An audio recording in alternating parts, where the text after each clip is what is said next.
This will be lesson 13. This is unit 2, lesson 5, and we're going to be starting to cover beats. This will be part 1 of that lesson. We learned that a staff is composed of 5 lines and 4 spaces that we count from the bottom to the top, and that we could put a whole note on space 2. We could put a half note on line 3 and put a stem going down and on the left. We could put a quarter note on space 4 and have the stem going down and on the left, and we could put an eighth note on line 2 with the stem going up on the right and a flag down and on the right. We also learned about clef signs, which will allow us to decode the pitches on the staff. We learned about the trebler G clef, which starts on line 2, bumps up to line 3, down to line 1, up and around. If we were to put a note on the line that is highlighted by all this curlicue action, we would call that pitch a G, and from there we could decode all the other pitches on that staff.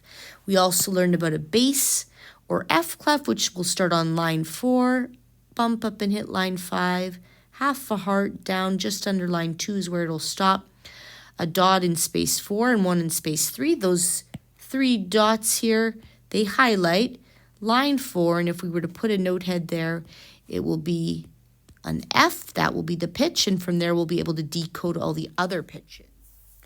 We have the note value pyramid and its equivalent rest value pyramid. Remembering that our whole notes are the longest note value, we could break them into 2 equal parts and we're left with half notes that are worth half the value of a whole note. We can break the half notes down into 2 equal parts and we're left with quarter notes, which are worth just a fourth of the value of a whole note. We can break quarter notes down into 2 equal parts, and they're called eighth notes then. They'll be worth just an eighth of the value of a whole note, or held for an eighth of the duration of a whole note. And then a 16th note is what we get if we break an eighth note into 2 equal parts, and it would be held for just a 16th of the value of a whole note.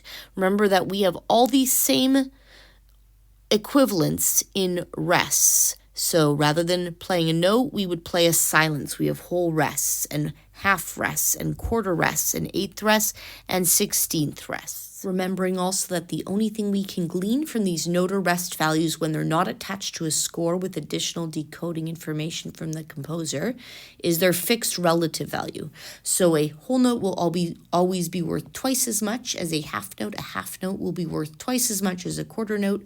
A quarter note will be worth twice as much as an eighth note, and an eighth note will be worth twice as much as a 16th note.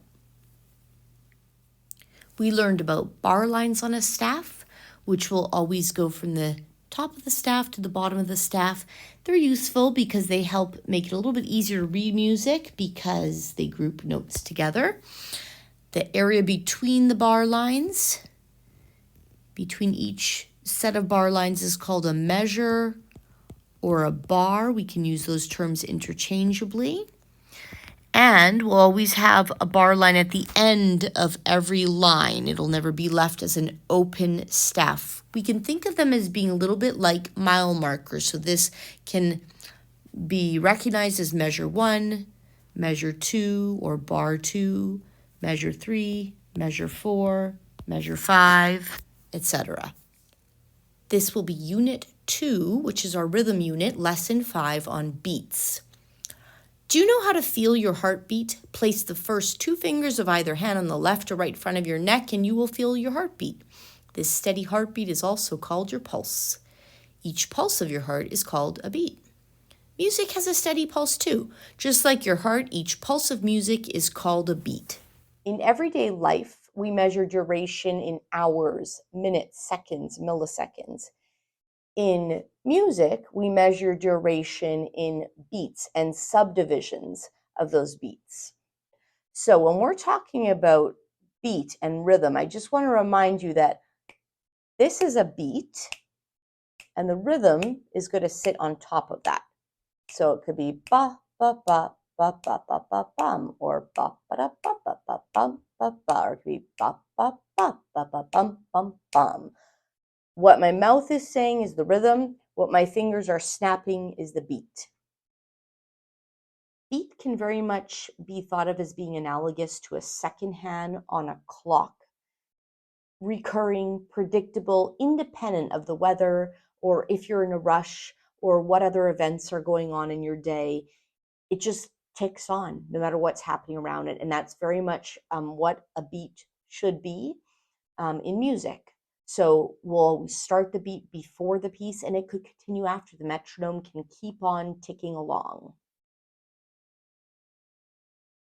Rhythm, on the other hand, is dependent on beat. You can't realize the rhythm until you've established a beat. And as an example, we're at the point just about now where we can look at a score and we can specifically assign a beat value now to these notes. We could say on this score, this note is going to be held for 2 beats, this will be 1 beat, this will be half a beat.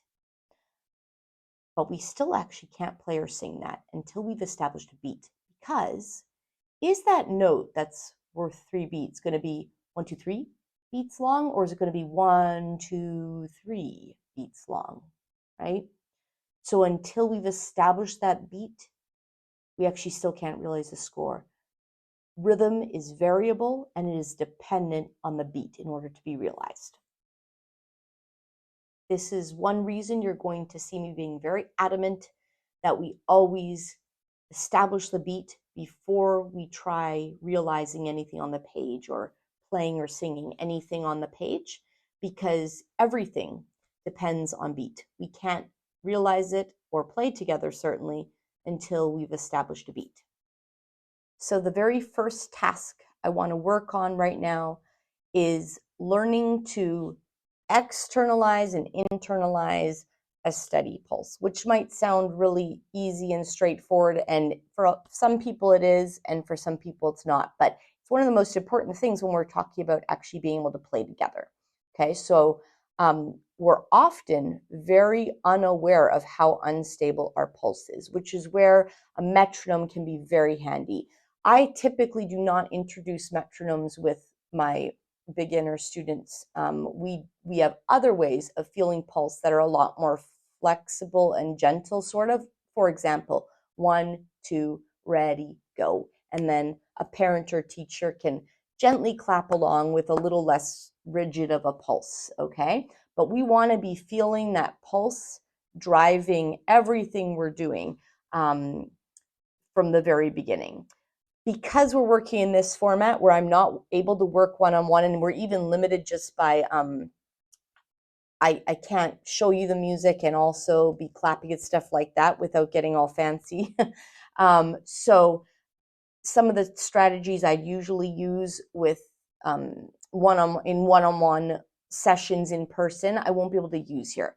So what we're going to do right from the beginning is actually start using a metronome, and we're going to practice different ways of putting that pulse in our bodies so that we can start internalizing that pulse. If you don't already own a metronome, I'm going to encourage you to put a metronome app. They're free usually on your phone. And a metronome literally tells us how many beats per minute, okay? So if you see 60 beats per minute, that's what you select on your metronome, it's literally being a second hand on a clock. So it's telling us 60 beats per minute, which obviously matches 60 seconds per minute, right? So if we put it on 90, that's 90 beats per minute.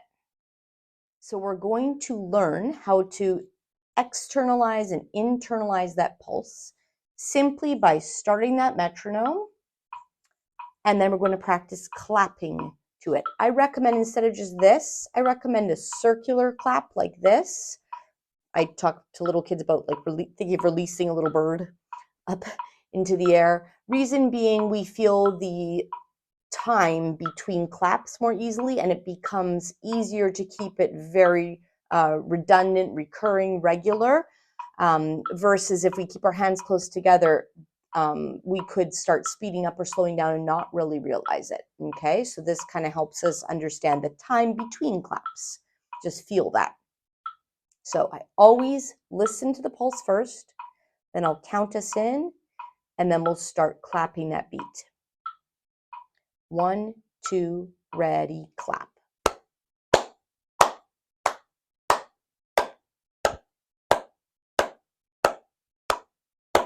1, 2, ready, stop. Okay?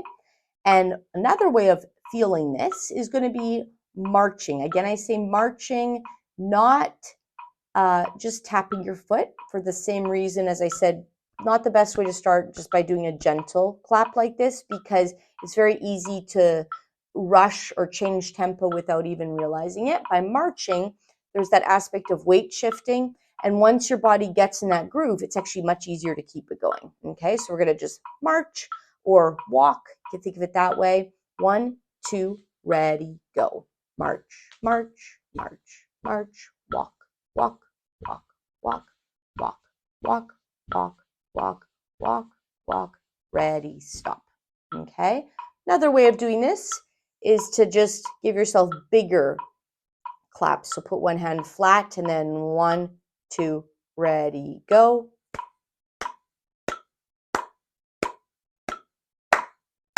Okay?